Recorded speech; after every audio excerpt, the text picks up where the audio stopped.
Well, thank you very much for that introduction. I am the chair of the Parliamentary Group for Integrated Healthcare, formerly the Parliamentary Group for Alternative Medicine, and I've been involved in alternative medicine for the last 20-odd years in the House of Commons, and have been involved in helping take through different acts, chiropractors and the Osteopaths Act to do with back pain, and we have been looking at all kinds of complementary medicine over the years, all the categories of the famous Lord's report on complementary medicine, the Science Committee report. The current situation is that herbal medicine in this country has to have certain adjustments to mesh with the new European legislation. The second point is that there has been a lot of work done on this already, because the late Lord Chan, looking at Chinese medicine and acupuncture, and Professor Michael Pitillo, looking at phytotherapy and traditional Chinese medicine and herbs, produced a recommendation to the government which was not acted upon.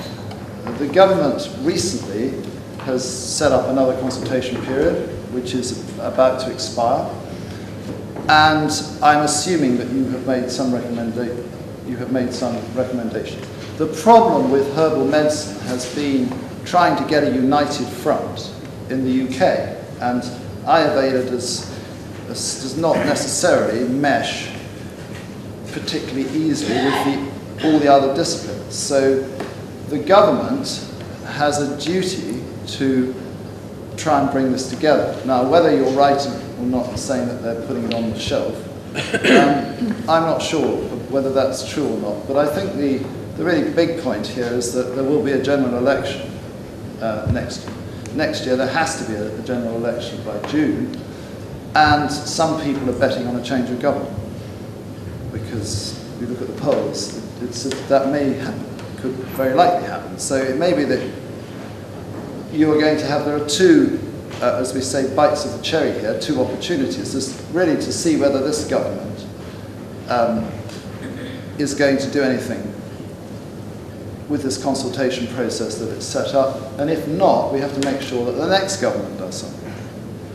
I personally think it's inconceivable that a solution will not be produced, because normally we always expect to have a legal system which works with the European system, and I do not believe in the end that we'll have a situation where a whole lot of herbs are taken off the register, taken out of practice, which has been the state position of many people. So I'm an optimist by nature, that's probably why I'm still here. And so I'm optimistic, but I do think the message for you is to have a coordinated position, make sure you have a position paper into this government, and we can talk about all the other possibilities of the discussion. And I'm very happy to take any questions later on when you've finished.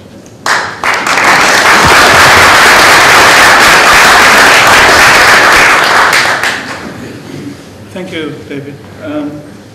And I think perhaps this opportunity here this evening gives us an indication of where actually we go from here, onwards. And it's perhaps not in the right way of thinking to find, to elaborate on what's actually happened and what's gone left or what's gone right in the last 10 years. But the whole idea really this evening is to pave way and create a new direction. And I would really very much like to, at some stage today, with your blessings, to propose that we really have an all-party parliamentary group on Ayurveda or herbal medicine. And I hope that the Assembly here will support that motion. And we have two wonderful members of Parliament here, and hopefully they can comment on that also. Could I possibly take this opportunity of inviting Mr. Chang Tziu, who is the Director of Science and Technology and is representing the Taiwanese Embassy here in London. Good evening, everyone, Your Excellency, ladies and gentlemen. My name is Changzhi Bu. I'm from Taiwan. I'm working here in our embassy, responsible for science and technology. My interest to the traditional medicine comes from actually the scientific cooperation between UK and Taiwan. We try very hard in Taiwan to modernize traditional medicine. We have actually good cooperation with the university research institutes and like Westminster University, Cambridge University, and the Kew Gardens is a very good, important partner of our cooperation. We try very hard to modernize our traditional herbal medicine, and we believe that that is in benefit of old